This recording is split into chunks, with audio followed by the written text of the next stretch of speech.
ବନ୍ଧୁଗଣ, ଯେଉଁ ଲୋକମାନଙ୍କ ସ୍ୱପ୍ନରେ ଭଗବାନ ଆସନ୍ତି ସେମାନେ ଟିକେ ଧ୍ୟାନ ଦେଇ ଶୁଣନ୍ତୁ।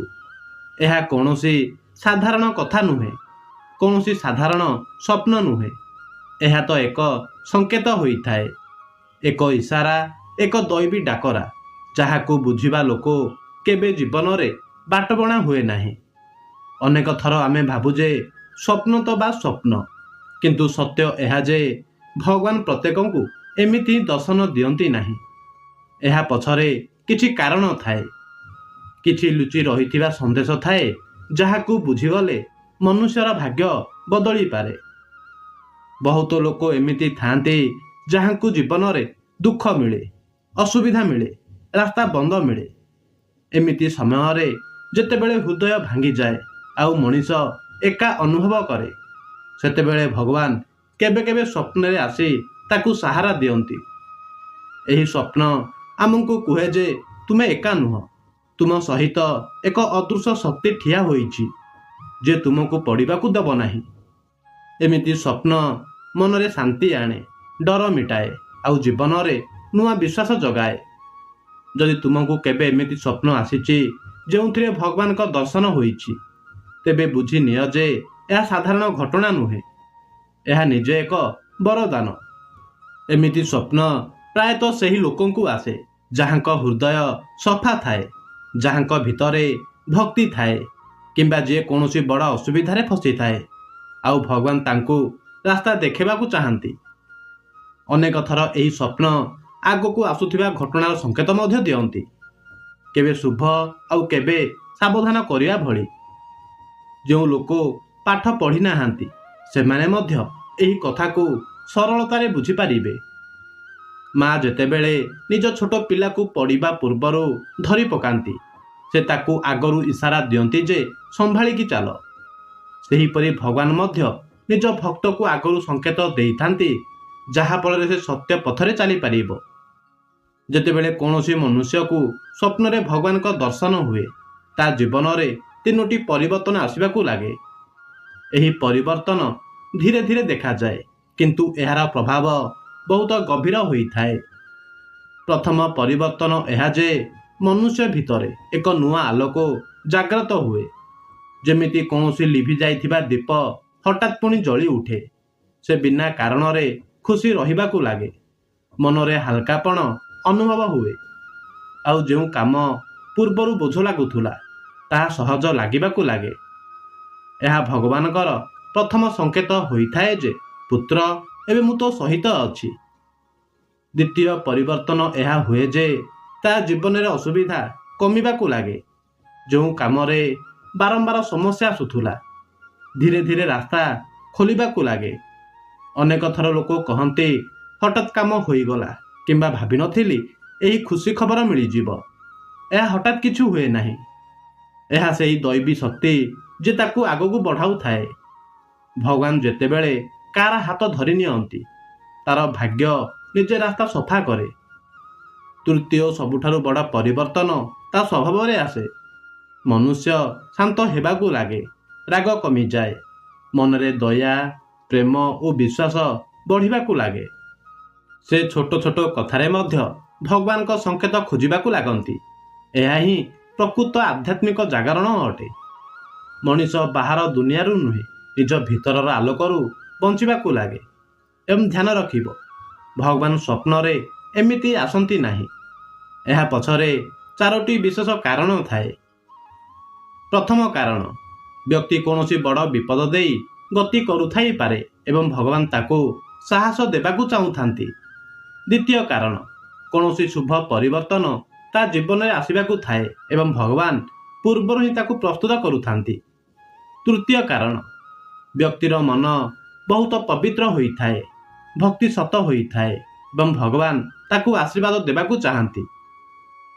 ଚତୁର୍ଥ କାରଣ, ମଣିଷ ଭୁଲ ରାସ୍ତାରେ ଯିବାକୁ ଥାଏ ଏବଂ ଭଗବାନ ତାକୁ ସମୟ ଥାଉ ଥାଉ ଅଟକାଇବାକୁ ଚାହାନ୍ତି। ସେଥିପାଇଁ ଧ୍ୟାନ ରଖିବ, ଯଦି କେବେ ବି ଭଗବାନଙ୍କ ସ୍ୱପ୍ନ ଆସେ, ତେବେ ତାକୁ ହାଲୁକା ଭାବେ ନେବ ନାହିଁ। ଏହା ବହୁତ ବଡ଼ ସୌଭାଗ୍ୟ ଅଟେ, ବହୁତ ବଡ଼ ବରଦାନ ଅଟେ। ପ୍ରତ୍ୟେକଙ୍କୁ ଏପରି ସୁଯୋଗ ମିଳେ ନାହିଁ। ଏହା ସଂକେତ ଅଟେ ଯେ ଭଗବାନ ତୁମର ଡାକ ଶୁଣିଛନ୍ତି, ତୁମର ରକ୍ଷା କରୁଛନ୍ତି ଏବଂ ତୁମ ଜୀବନରେ କିଛି ଭଲ ହେବାକୁ ଯାଉଛି। ଯେତେବେଳେ କୌଣସି ମଣିଷକୁ ସ୍ୱପ୍ନରେ ଭଗବାନ ଦେଖାଯାଆନ୍ତି, ତାପରେ କରାଯାଇଥିବା କଥାବାର୍ତ୍ତା ଏବଂ କର୍ମ ବହୁତ ମହତ୍ତ୍ୱପୂର୍ଣ୍ଣ ହୋଇଥାଏ। ସ୍ୱପ୍ନ ତ ଏକ ସଂକେତ ହୋଇଥାଏ, କିନ୍ତୁ ସେହି ସଂକେତକୁ କିପରି ଆପଣାଇବା, ଏହା ମଣିଷର ବୁଝିବା ଶକ୍ତି ଏବଂ ଶ୍ରଦ୍ଧା ଉପରେ ନିର୍ଭର କରେ। ଅନେକ ଲୋକ ଏପରି ସ୍ୱପ୍ନ ଦେଖି ମଧ୍ୟ ତାକୁ ଭୁଲି ଯାଆନ୍ତି, ମଜାକରେ ଉଡ଼ାଇ ଦିଅନ୍ତି କିମ୍ବା କିଛି ସମୟ ପରେ ସେହି ଅନୁଭବକୁ ହାଲୁକାରେ ଭାବନ୍ତି।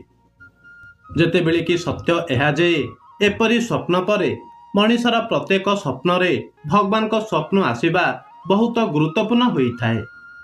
ସର୍ବପ୍ରଥମେ ଏହା ବୁଝି ନିଅ ଯେ ଭଗବାନଙ୍କ ସ୍ୱପ୍ନ ଆସିବା ମାନେ ତୁମ ଜୀବନରେ କୌଣସି ବଡ଼ ଅଧ୍ୟାୟ ଖୋଲିବାକୁ ଯାଉଛି। ଏପରି ସ୍ଥିତିରେ ତୁମକୁ 3ଟି କଥା ଉପରେ ବିଶେଷ ଧ୍ୟାନ ଦେବା ଉଚିତ। ପ୍ରଥମ କଥା, କୃତଜ୍ଞତା। ଯେମିତି କୌଣସି ଗରିବ ଲୋକକୁ ହଠାତ୍ ସୁନାର ମୁଦ୍ରା ମିଳିଯାଏ, ସେ ତାକୁ ଛାତିରେ ଲଗାଇ ଦିଏ। ସେହିପରି ଯେଉଁ ବ୍ୟକ୍ତି ଭଗବାନଙ୍କ ଦର୍ଶନର ସୌଭାଗ୍ୟ ପାଏ, ସେ ତୁରନ୍ତ ମନେ ମନେ ଭଗବାନଙ୍କୁ ଧନ୍ୟବାଦ କହିବା ଉଚିତ। ପ୍ରଭୁ, ଆପଣ ମୋତେ ଏହି ସଂକେତ ଦେଲେ, ମୁଁ ଏହାକୁ ବୁଝିବି ଏବଂ ମୋ ଜୀବନକୁ ସଠିକ୍ ଦିଗ ଦେବି। ଏହି ଭାବନା ମନକୁ ଆସିବା ମାତ୍ରେ ସକାରାତ୍ମକ ଊର୍ଜା ବଢ଼ିବାକୁ ଲାଗେ। ଦ୍ୱିତୀୟ କଥା, ନିଜ କର୍ମ ଉପରେ ଧ୍ୟାନ ଦେବା। ଭଗବାନ କେବେ ବି ଏପରି ବ୍ୟକ୍ତିଙ୍କ ସ୍ୱପ୍ନରେ ଆସନ୍ତି ନାହିଁ ଯିଏ ଭୁଲ ରାସ୍ତାରେ ଯାଇସାରିଛି ଏବଂ ସୁଧୁରିବାକୁ ଚାହୁଁନାହିଁ। ସେଥିପାଇଁ ସ୍ୱପ୍ନ ପରେ ମଣିଷକୁ ନିଜର ଅଭ୍ୟାସ, ଆଚରଣ ଏବଂ ବ୍ୟବହାର ଉପରେ ଧ୍ୟାନ ଦେବା ଉଚିତ। ରାଗ କମ୍ କର, ଖରାପ କୁହ ନାହିଁ। ଅନ୍ୟମାନଙ୍କ ପ୍ରତି ଦୟା ରଖ। ମାତା ପିତାଙ୍କୁ ସମ୍ମାନ କର। ଏପରି ଛୋଟ ଛୋଟ ପରିବର୍ତ୍ତନ ହିଁ ଜୀବନକୁ ବଡ଼ କରିଦିଏ। ତୃତୀୟ କଥା, ସ୍ୱପ୍ନର ସନ୍ଦେଶକୁ ବୁଝିବା। ଭଗବାନଙ୍କ ଦର୍ଶନ ସବୁବେଳେ କୌଣସି ନା କୌଣସି ସଂକେତ ସହିତ ଆସେ। କେତେବେଳେ ସେ ହସନ୍ତି, କେତେବେଳେ ଚୁପ୍ ରୁହନ୍ତି, କେତେବେଳେ କୌଣସି ଜିନିଷ ଦେଖାନ୍ତି ଏବଂ କେତେବେଳେ କେବଳ ନିଜ ଉପସ୍ଥିତିର ଅନୁଭବ କରାନ୍ତି। ଏହି ସଂକେତ ଗୁଡ଼ିକରେ ସେହି କଥା ଲୁଚି ରହିଥାଏ ଯାହାକୁ ଜାଣି ମନୁଷ୍ୟ ନିଜ କଠିନତା ଦୂର କରିପାରେ। ଯଦି ସ୍ୱପ୍ନ ଶାନ୍ତ ଲାଗେ, ତେବେ ଏହା ଶୁଭ ସଂକେତ ହୋଇଥାଏ। ଯଦି ସ୍ୱପ୍ନ ଚେତାବନୀ ଭଳି ଲାଗେ, ତେଣୁ ସାବଧାନ ରହିବା ଉଚିତ ଏବଂ ସବୁଠାରୁ ଗୁରୁତ୍ୱପୂର୍ଣ୍ଣ କଥା ହେଉଛି ଏହାକୁ କେବଳ ଏକ ସ୍ୱପ୍ନ ଭାବରେ ବିଚାର କରନ୍ତୁ ନାହିଁ। ଏହା ଏକ ଆଶୀର୍ବାଦ, ଜୀବନ ବଦଳାଇବାର ସୁଯୋଗ। ଏପରି ସ୍ୱପ୍ନ ଆସିବା ପରେ ଜଣେ ବ୍ୟକ୍ତିଙ୍କ ଚାରିପାଖରେ ଏକ ସୁରକ୍ଷା କବଚ ସୃଷ୍ଟି ହୁଏ, ଯାହାକୁ ସାଧାରଣ ଲୋକ ଅନୁଭବ କରିପାରନ୍ତି ନାହିଁ। କିନ୍ତୁ ଏହାର ଫଳାଫଳ ଧୀରେ ଧୀରେ ସାମ୍ନାକୁ ଆସିବାକୁ ଲାଗେ। ଜୀବନରେ ହଠାତ୍ ଆରାମ, ମନରେ ଶାନ୍ତି ଏବଂ କାର୍ଯ୍ୟରେ ଗତି, ଏହି ସମସ୍ତ ସଂକେତ ସୂଚାଏ ଯେ ଭଗବାନ ତୁମ ସହିତ ଚାଲୁଛନ୍ତି। ଯେତେବେଳେ କୌଣସି ବ୍ୟକ୍ତି ସ୍ୱପ୍ନରେ ଭଗବାନଙ୍କୁ ଦେଖନ୍ତି, ସେତେବେଳେ ମିଳୁଥିବା ଶୁଭଫଳ ଜୀବନକୁ ଭିତରୁ ବଦଳାଇ ଦିଏ। ଏହି ଫଳ ଧୀରେ ଧୀରେ ପ୍ରକଟ ହୁଏ, କିନ୍ତୁ ସେମାନଙ୍କର ପ୍ରଭାବ ବହୁତ ଗଭୀର ହୋଇଥାଏ। ପ୍ରଥମ ଶୁଭଫଳ ହେଉଛି ମନର ଶାନ୍ତି। ଯେତେବେଳେ ଭଗବାନ ନିଜର କୃପା ଦେଖାନ୍ତି, ହୃଦୟର ବୋଝ ହାଲୁକା ହୋଇଯାଏ। ବ୍ୟସ୍ତତା, ଭୟ, ଚିନ୍ତା ଧୀରେ ଧୀରେ ଶେଷ ହେବାକୁ ଲାଗେ।